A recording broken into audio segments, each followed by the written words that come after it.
Hoje, pensando e orando durante essa semana, um texto do Evangelho de João me chamou muita atenção e eu gostaria de compartilhar ele com vocês, para que nessa semana o seu coração seja cheio desta verdade.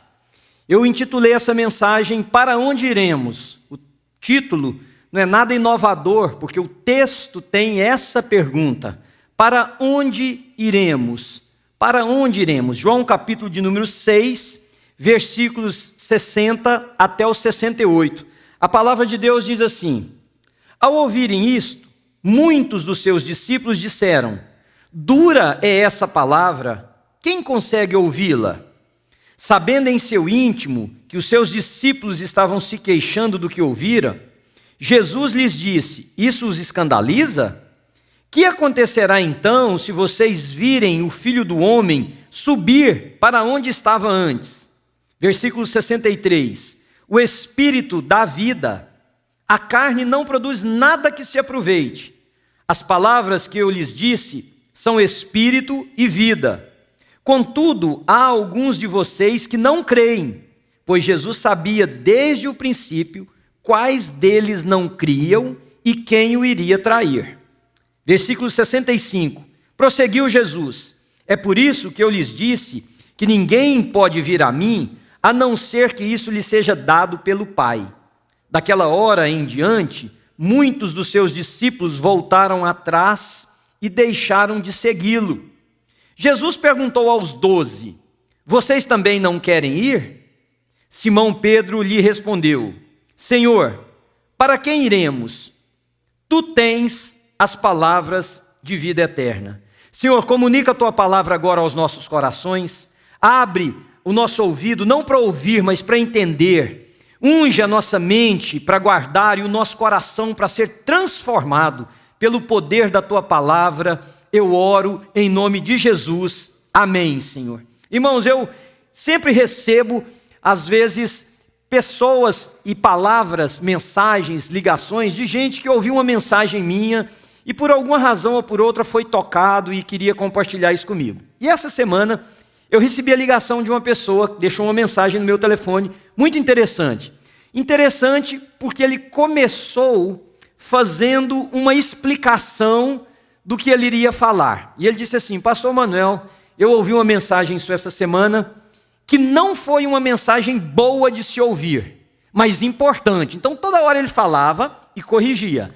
Aí ele disse assim: não é o tipo de mensagem que a gente gosta de ouvir, mas é a mensagem que eu precisava ouvir. Então ele foi expondo para mim que ele ouviu uma mensagem minha que lhe fez bem, que lhe ajudou em algumas áreas, mas em todo momento ele fez questão de ressaltar que aquela mensagem não era uma mensagem fácil, não era uma mensagem doce, como ele colocou, não era uma mensagem agradável.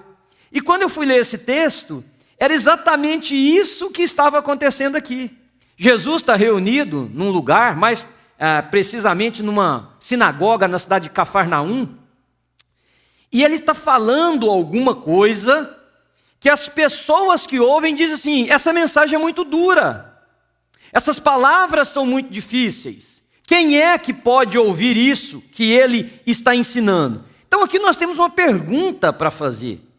O que é isso que Jesus está falando, que causou essa comoção, que causou esse desejo de se afastar? Porque no versículo 60, que foi o que nós começamos o texto, diz assim: ao ouvirem isto, muitos dos seus discípulos disseram: dura é essa palavra, quem consegue ouvi-la? E logo mais, eles começaram a se afastar. O que é isso que Jesus estava falando, que era tão difícil, que era tão pesado? Aí você precisa voltar um pouquinho no texto, no versículo 35, quando Jesus diz para eles que ele é o pão da vida. Aquele que vem a mim nunca terá fome, aquele que crê em mim nunca terá sede. Aparentemente você pode dizer: mas é isso que todo mundo quer. A sua fome saciada, a sua sede, ela acabou, a pessoa não tem mais necessidade. Não é essa a proposta? Não, não é isso. O que Jesus está dizendo é, compartilhando com aqueles seus discípulos, é que a vida só encontrava sentido absoluto nele. Porque o contraste que Jesus está criando era com a proposta religiosa. Lembra que ele está numa sinagoga?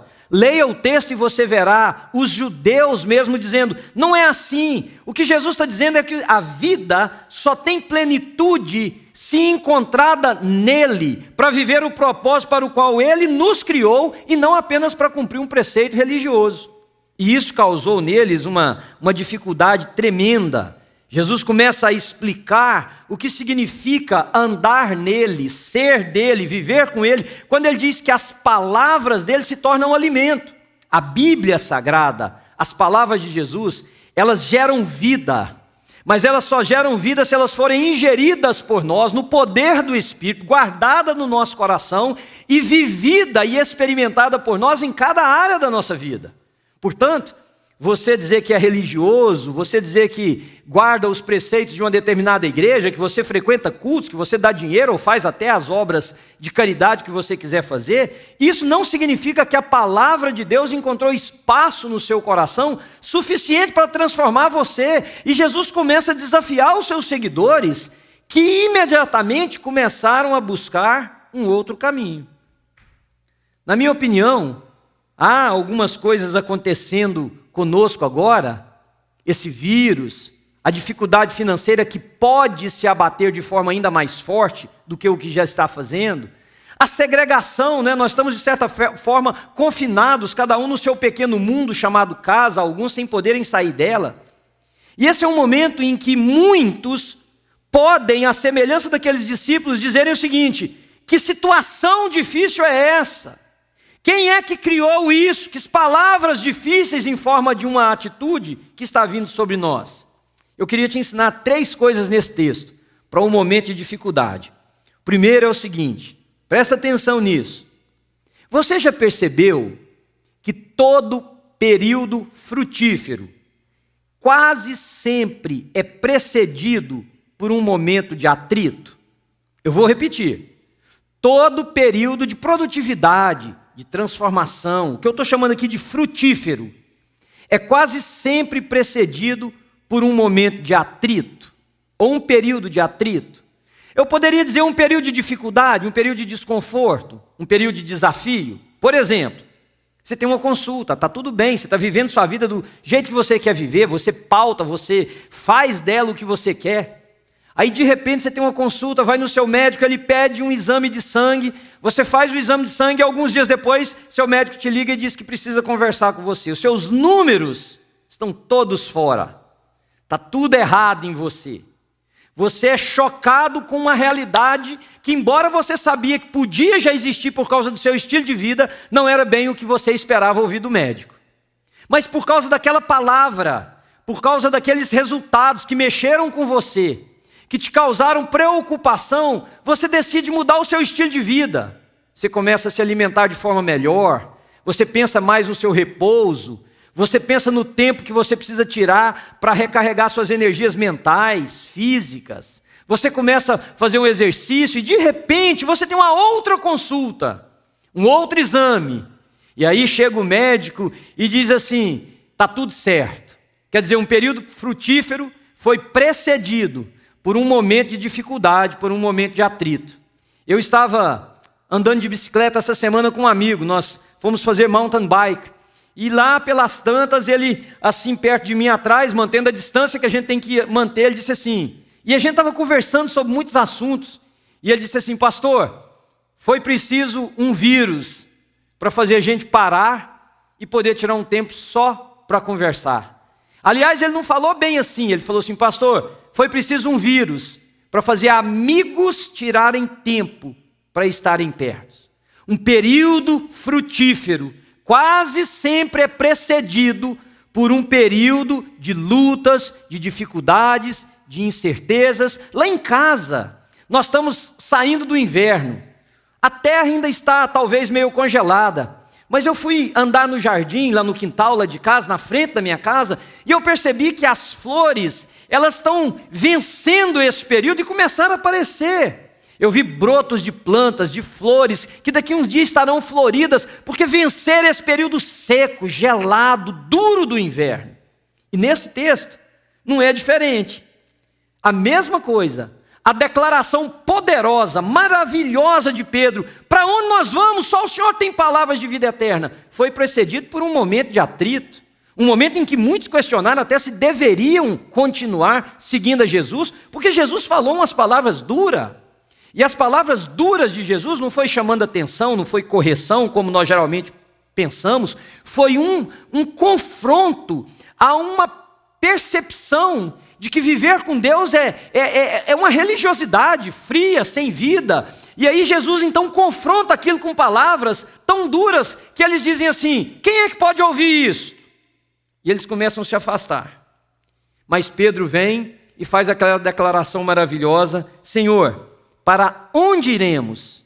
Só tu tens as palavras de vida eterna. Você estava vivendo um momento de atrito, um momento difícil, um momento de incertezas.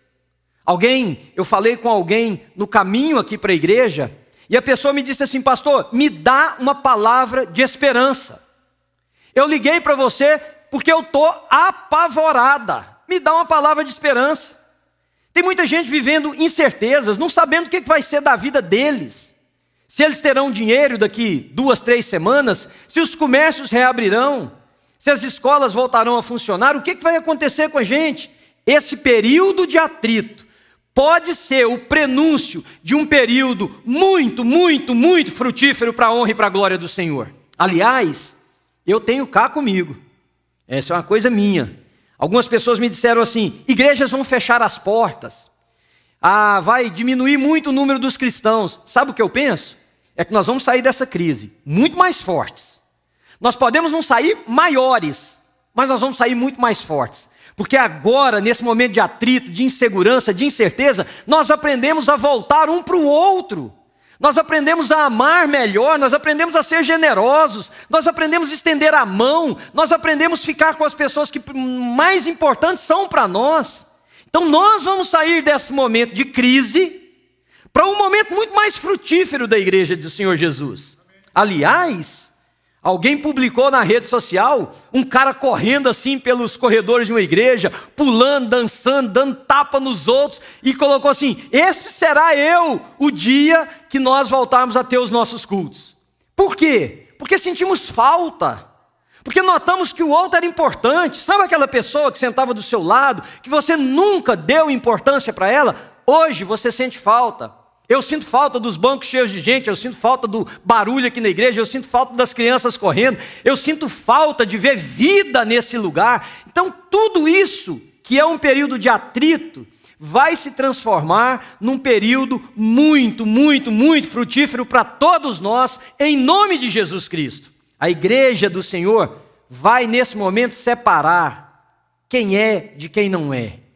Como foi aqui no diálogo de Jesus. Vocês repararam que algumas pessoas foram embora?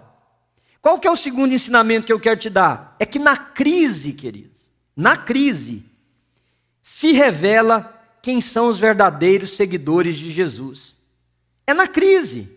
Lembra quando Jesus foi preso, passou pela fortaleza de Antônia, foi levado para a casa do sumo sacerdote, no pátio se reuniram pessoas, estavam aquele burburinho, esse homem que diz ser filho de Deus, esse homem que está blasfemando contra tudo que é sagrado, o que é que nós vamos fazer com ele?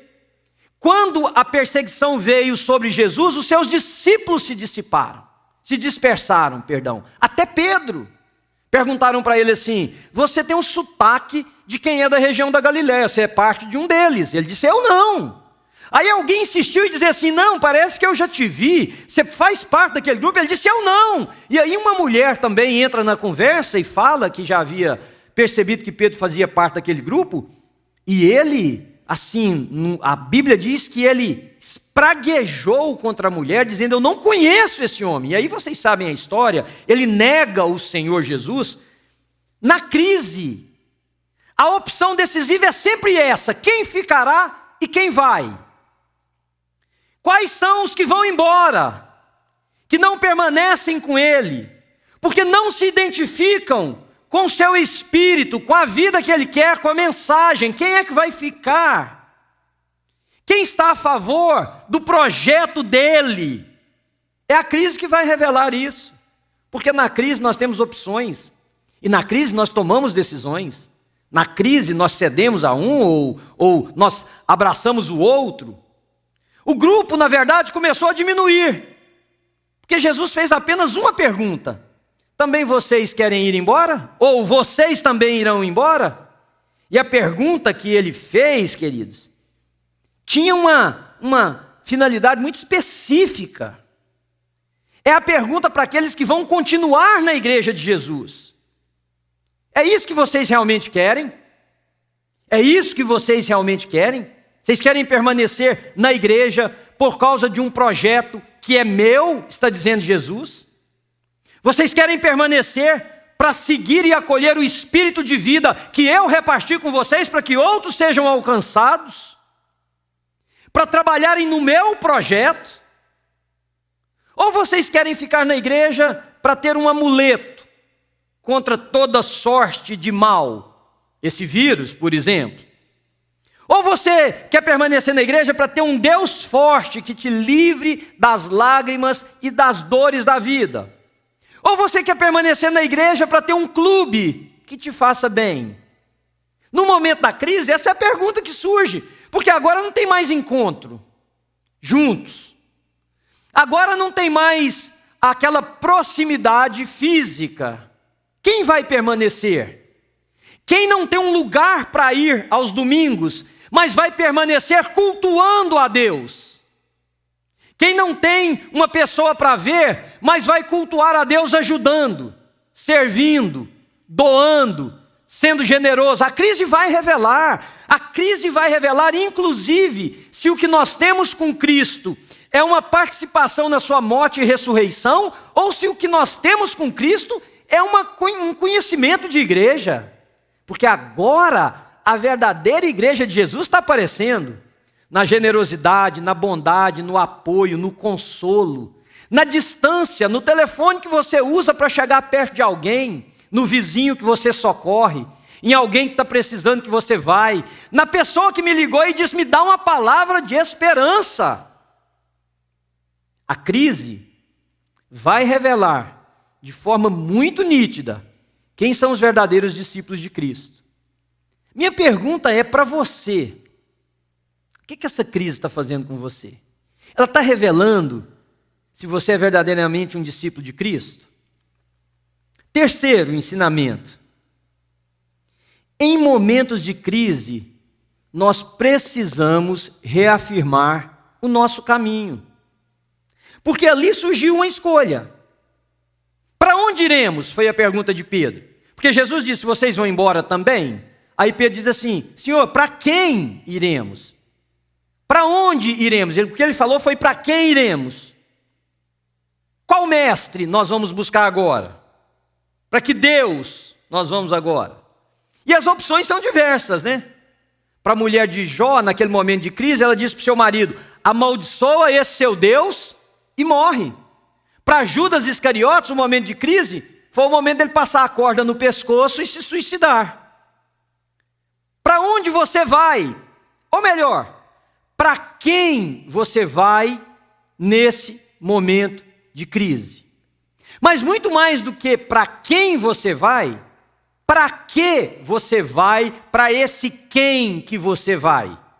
Porque se você for como um mendigo que está com medo, não é mendigo no modo de falar, que está com medo dessa pandemia e vai para poder se livrar dela, você transformou Deus apenas num protetor sem nenhum sentido relacional. Para quem você vai? Por que você vai? Muitos, nesse momento, estão indo para as afirmações daqueles que negam a soberania de Deus e dizem que Deus não está no controle nesse momento. Queridos, o Deus criador dos céus e da terra não conhece limites, não conhece dificuldades. Não é um vírus este ou qualquer outro que já surgiu na história, não são as guerras, não são as pandemias, as endemias ou qualquer outra mia. Ele é o Senhor dos céus e da terra. Para aqueles que dizem que Deus não existe, tem muita gente dizendo o seguinte: onde está Deus no momento dessa crise? Será que Ele existe? Tem muitos correndo para o desespero que está sendo promulgado pela mídia, para quem você vai? Para quem você vai? Para a solidão do caos? Para o ceticismo popular? Para quem você vai? Pedro dá a resposta que tem que ser minha e sua. Senhor, para onde iremos se só tu tens a palavra de vida eterna? Pedro não disse, Senhor, para que nós vamos para outro se as palavras do Senhor vão ser doces da agora para frente? Não, diante da crise. Pedro reafirma o lugar do discípulo de Cristo. Para onde nós vamos? Para quem iremos? Só o Senhor que tem palavra de vida eterna, e o que para nós interessa, Senhor, é a vida eterna. Eu comecei falando para vocês sobre como que momentos frutíferos são geralmente precedidos por momentos que parecem assim tão difíceis. Eu não sei se você parou para pensar nisso, talvez não. A maioria dos evangélicos que hoje eu converso, eles sabem muito pouco da história do cristianismo. E eu não estou aqui fazendo apologia de uma coisa ou de outra, eu estou te contando uma história. Desde o século IV, os cristãos guardavam dias de preparação para a Páscoa. Até o século IV, eram 3 dias. No século IV, houve uma mudança desse período de 3 para 40 dias. Por que 40 dias? Porque assemelhava-se aos dias que Jesus passou no deserto para ser tentado pelos seus discípulos. É aquilo que é conhecido como a quaresma. É aquilo que é conhecido como os 40 dias entre a quarta-feira de cinzas e a ressurreição de Jesus, ou o domingo de Ramos, no calendário cristão. Qual é o domingo de Ramos? É o domingo da entrada triunfal de Jesus em Jerusalém. É o domingo em que ele entra e as pessoas jogam ramos nas ruas e palmas e cantam Hosana, bendito que vem em nome do Senhor. Mas na outra semana Jesus é julgado, Jesus é condenado, crucificado, morto, sepultado, mas no domingo da Páscoa ele ressuscitou. Então os cristãos guardavam dias de preparação para aquele evento. E eles chamavam esses dias de preparação, principalmente lá atrás, quando eram 3 dias, de um período de renovação. Eles se preparavam para renovar com o nascimento ou com a ressurreição de Jesus. Curiosamente, e eu não estou aqui fazendo nenhuma predição ou dizendo que é isso, mas eu estou dizendo que, curiosamente, nós estamos na quaresma. Nós estamos nesse período de 40 dias antes da ressurreição de Jesus. Interessante também é que estão chamando os nossos confinamentos domiciliares de quarentena. Então, independente de ser uma programação religiosa que os católicos romanos guardam, por que você não pega o espírito disso que nós estamos falando? Qual é o espírito? Jesus Cristo, esse ano, acho que 12 de abril, nós estaremos celebrando a Páscoa. É o dia que Jesus venceu a morte. É o dia que Jesus venceu o último dos inimigos. É o dia que Jesus triunfou sobre aquilo que era mais forte, mais poderoso, mais difícil. Por que você não se prepara para isso? Então, olha bem, o período frutífero é precedido por um período de atrito, por um período de incerteza, por um período de dificuldade. Esse vírus, essa incerteza, mas no dia da Páscoa, nós podemos dizer, a plenos pulmões, nosso Senhor está vivo, nosso Redentor vive, nosso Senhor, Criador dos céus e da terra. Feche os seus olhos comigo aí na sua casa um pouquinho, e comece a pensar nisso, e comece a dizer para você mesmo, esse é um período preparatório para eu receber com alegria a ressurreição do meu Senhor, que não é uma ressurreição histórica, é uma ressurreição pessoal. Jesus nasceu para mim, e aí você vai ministrar sobre a sua vida. Feche os seus olhos enquanto nós cantamos essa canção, e aí nós vamos voltar e orar juntos, mas entenda que períodos frutíferos são geralmente precedidos por momentos de dificuldade.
Senhor, nós iremos para os teus braços, nós vamos para perto do Senhor. Esse é o lugar para onde nós vamos, ó Deus. E nós não vamos apenas porque estamos amedrontados num momento de crise, nós não vamos porque estamos apavorados com uma situação, nós não vamos, Senhor, porque tem notícias ruins no ar, nós não vamos por medo de uma calamidade, nós vamos porque só o Senhor tem palavra de vida eterna. E nós nos alimentamos das palavras do Senhor. No texto que nós lemos, o Senhor disse que a carne não produz nada, mas as minhas palavras, ou a minha palavra é vida. Para onde iremos nós? Nós vamos para a Tua presença, Senhor. Nós vamos para o lugar do nosso refúgio, do nosso abrigo. Nós vamos para o lugar que é chamado a nossa casa. E nós vamos para casa porque lá é o nosso lugar, independente do que estiver acontecendo. Não importa se tem crise, se tem medo, se tem pavor, se tem sombra, se tem escuridão, ou se o dia está lindo, o sol está brilhando e não há nenhum temor no ar, Senhor. Nós iremos para perto do Senhor, porque só o Senhor tem palavra de vida eterna. E é isso que nós precisamos, Senhor. Nós não precisamos de alívio de um temor, nós precisamos de uma convicção para viver.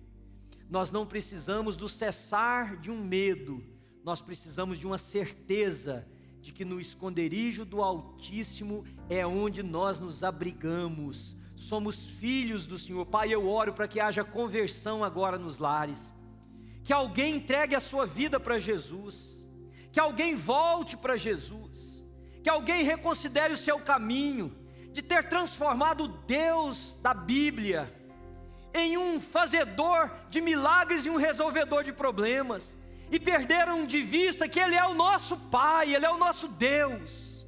Eu oro para que tenha gente voltando para o Senhor nesse momento, Pai, quebrantado, dizendo: Senhor, para onde eu vou? É só o Senhor que tem palavra de vida eterna. Crise vem, crise vai, Senhor. Problemas iniciam-se uns, terminam outros, iniciam outros. O Senhor tem palavra de vida eterna. Dificuldades no relacionamento conjugal, temos várias, terminam, começam. O Senhor tem palavra de vida eterna. Os nossos filhos, Senhor, e as lutas dele que às vezes ferem o nosso coração, só o Senhor tem palavra de vida eterna.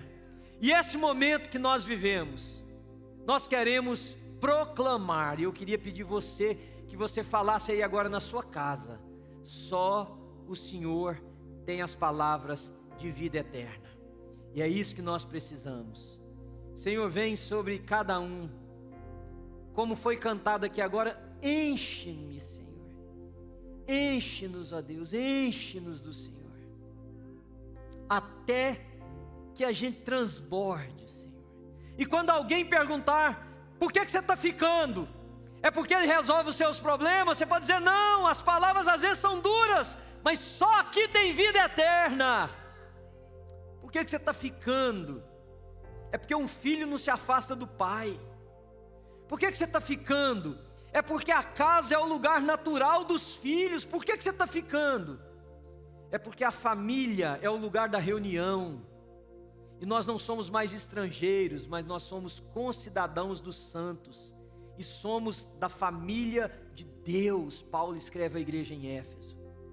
Senhor, eu oro para que o Senhor venha sobre cada pessoa aí, nessa casa, nesse lugar onde o vídeo está chegando, essa transmissão, e com poder, Senhor, o Senhor transforme, para que cada um entenda, nós ficamos, Senhor, porque nós compartilhamos do Espírito da vida que o Senhor nos deu, que lá na cruz do Calvário Jesus nos fez filhos, para habitarmos com o Senhor, para sermos do Senhor. Irmão querido, que o Senhor te abençoe e te guarde, que o Senhor levante o seu rosto sobre nós, tenha misericórdia de nós, que o Senhor sobre nós levante a sua face e nos dê a paz, e a paz que excede todo entendimento, guarde mentes e corações em Cristo Jesus. Guarde aqueles que estão temerosos em casa, guarde aqueles que foram afetados por esse vírus, guardem aqueles que estão em recuperação, guarde aqueles que estão em quarentena, guarde o teu povo, traga paz para a mente e para o coração. Nós oramos em nome de Jesus. Eu não posso ouvir, mas eu gostaria que você dissesse amém, amém. E se você puder, tiver alguém aí na sua sala que você pode abraçar, dá um abraço gostoso, até o dia que nós vamos estar juntos celebrando a Deus aqui na New Life Church, em nome de Jesus, amém.